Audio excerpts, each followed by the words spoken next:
এখানে থাকতে চাই। সুবর্ণ, থাকতে চাস? হ্যাঁ। আমি তো কিছুই বুঝতে পারছি না।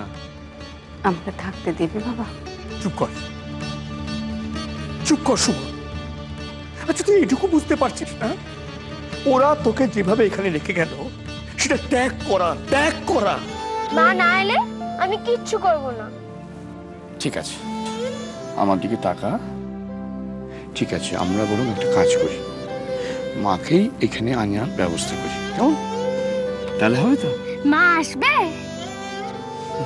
আসবে না কেন, নিশ্চয়ই আসবে। আমি তোর মাকে এক্ষুনি একটা পত্র লিখে দিচ্ছি।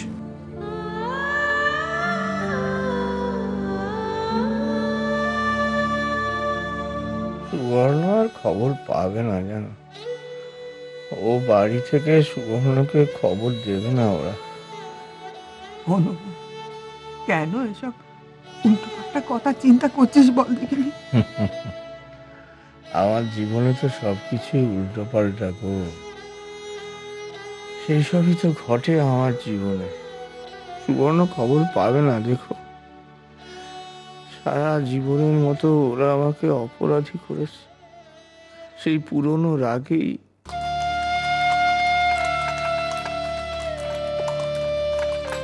ওই গাড়ি ডেকে দিয়েছিস কেন?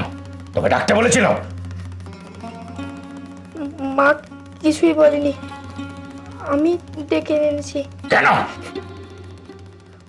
মা একা যাবে বলছিল, তাই।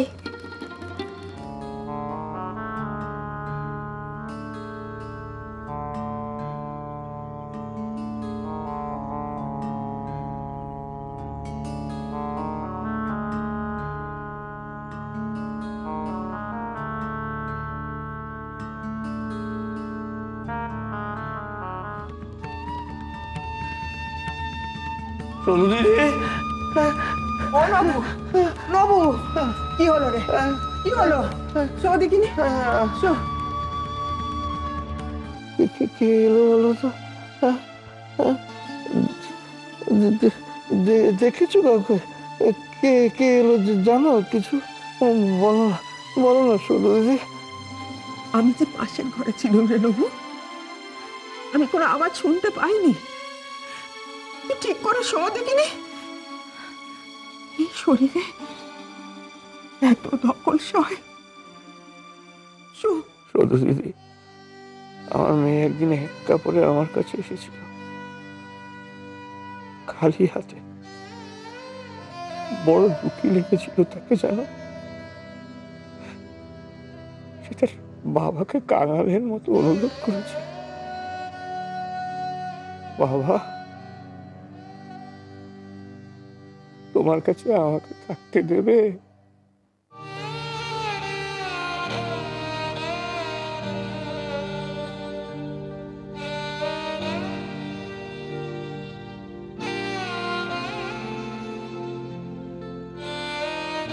আমার মেয়ে, আমার মেয়ে,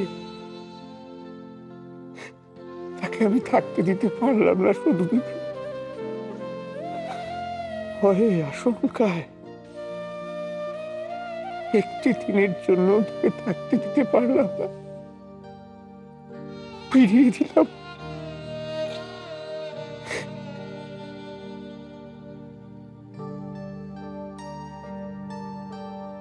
সে কেন আসবে বলতে পারো? কেন আসবে সে? কেন সে আসবে না?